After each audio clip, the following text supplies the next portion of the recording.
Guys, આઈ એમ અમીશા અને મારા વ્લોગમાં તમારું સ્વાગત છે. હવે વ્લોગ ચાલુ જ કર્યો છે તો એન્ડ સુધી જરૂરથી જોતો, સ્કીપ પણ ન કરતા. અને કયું ટૂર પેકેજ હતું, કેટલામાં થયું હતું, એ બધું ડિટેલ્સમાં તમને લાસ્ટમાં ખબર પડશે. તો ફાઇનલી આપણે અમદાવાદથી આપણે જર્ની સ્ટાર્ટ થઈ ગઈ છે ચંદીગઢની.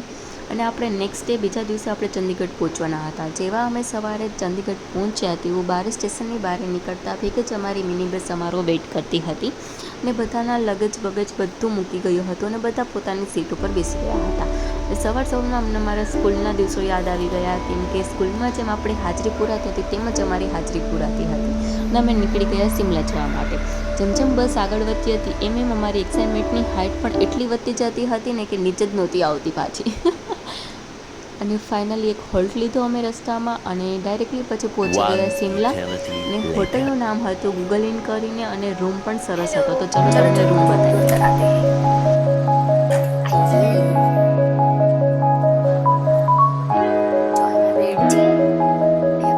આપેલું છે અહીંયા ટીવી બી છે. વોશરૂમ બી સરસ છે પણ હાજી वॉशरूम जब और मैं देखो मैं दिखाती हूँ तुमको 1 2 3 और यहाँ पे बात करनी है हमारी।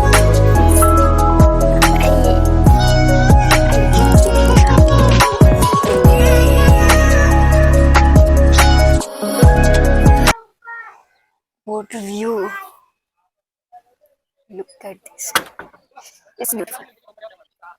ને પછી અમે બધા ફ્રેશ થઈ ગયા, સીધા લંચ માટે આવી ગયા. અને લંચમાં ગુજરાતી થાળી હતી જે પેકેજમાં ઇન્ક્લુડેડ જ હતી. જમવામાં હતું મિક્સ સબ્જી, પનીરની સબ્જી, સૂજીનો હલવો, દાળ ફ્રાય અને જીરા રાઈસ અને સલાડ. અમે લંચ કર્યું, જમવાનું ખૂબ સરસ હતું. પછી અમે બેસી ગયા મિની બસમાં અને આપણે જવાનું છે આજે જખો ટેમ્પલ અને મોટો. જખો ટેમ્પલ જવા માટે આપણે નીચેથી ગાડીમાં બેસીને ઉપર સુધી જવું પડશે, કેમ કે ત્યાં સુધી મિની બસ ન જાય. એટલે અમે બધા, અમારું ગ્રુપ હતું, મિલનભાઈ, હાર્દિકભાઈ, તારા, ધૃતિ, હું અને પાર્થ, અને અમારી જોડે એક ગાઈડ હતા. અને કવિતાબેન ગાડી ચલાવતા હતા, સાઈડમાં ખીણ હતી, કવિતાબેન ગાડી ચલાવતા હતા અને અમે બધા વચ્ચે ફસાયા હતા. ડર લાગતો હતો તો પણ બધા હસતા હતા. ઉપર પહોંચી જાય ત્યાં સુધી આપણે કંઈ બોલાવ્યું. અમે પહોંચી ગયા ઉપર, દાદાના બ્લેસિંગ્સ લીધા, દર્શન કર્યા અને ખૂબ શાંતિ વાતાવરણ હતું ત્યાં. મનની શાંતિ થઈ અને અમે બધા બેઠા ત્યાં થોડી વાર પૂરતા. અને પાછા એ જ આપણને કવિતાબેન આપણને નીચે સુધી મૂકી જશે.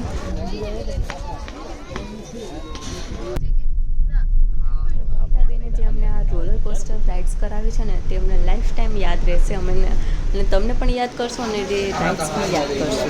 અને અમે નીચે પહોંચી ગયા મોલ રોડે. ત્યાંથી આપણે 20 પર પર્સન ટિકિટ લઈને ઉપર સુધી જવાનું છે, લિફ્ટમાં જવાનું છે. અને ત્યાં આ રીતે શોપિંગ સેન્ટર છે, ચર્ચ છે અને ત્યાંથી આપણને હનુમાન દાદા પણ દેખાશે. અને ત્યાં બધા હોર્સ રાઇડિંગ એવું બધું છે. થોડી ઘણી એક્ટિવિટી છે નાની નાની. અને બાકી તમારે વોકિંગ કરીને બધું જોતું જવાનું. અને વોકિંગ જોડે વાતો પણ થાય, બધી વસ્તુ પણ જોવાય અને ખૂબ મજા આવે. બેકરી હોટલ ડાયરેક્ટ અમે ડિનર માટે જ ગયા હતા. ડિનરમાં ફ્રાઈડ રાઈસ હતા, મંચુરિયન ગ્રેવી હતું, સેવરિયા હતું, જીરા આલુ હતા. Good morning Shimla. તો ઉઠીને અમે તૈયાર થઈને સીધા નીચે ગયા હતા નાસ્તો માટે. નાસ્તામાં હતું બ્રેડ જામ, ઇડલી સાંભાર અને પૂરી અને આલુની સબ્જી. વ્યૂ એન્જોય કરતાં કરતાં અમે બ્રેકફાસ્ટ કરીને સીધા નીકળી ગયા કુફરી જવા માટે. અને ત્યાં પહોંચીને આપણે બધાએ પેકેજ કરાવી લીધું પર પર્સન જેને જે રાઇડ્સ કર્યું એ પ્રમાણે. અને અહીંયા કેટલા બધા મિની ઘોડા હતા તમે જોઈ શકો છો. અને બધા બહુ ક્યુટ હતા અને એકદમ શાંત હતા, જ્યાં સુધી તમે કંઈ ન કરો ત્યાં સુધી જ.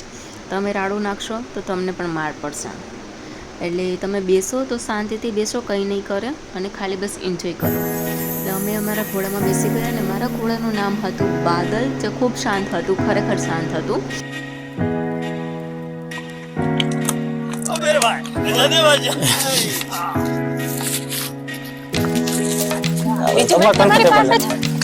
એટલું બધું કઈ છે ને વ્યવસ્થિત છે. આમ ભાઈ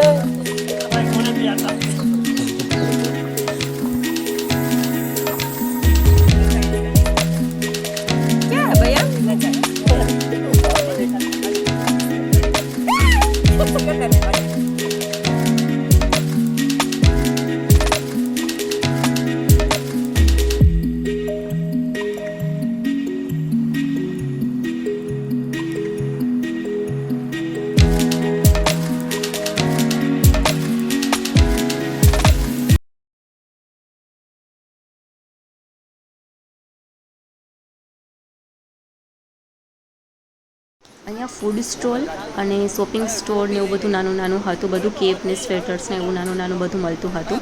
અને અહીંયા અમે ચા બનાવડાવી હતી, સ્પેશિયલ ચા, કેમ કે ત્યાં આપણે કેવું પડે કે વધારે આદું નાખજો કે આ નાખજો. આપણે ગુજરાતીને જ્યાં સુધી ચા ના મળે ત્યાં સુધી તો મજા જ ના આવે.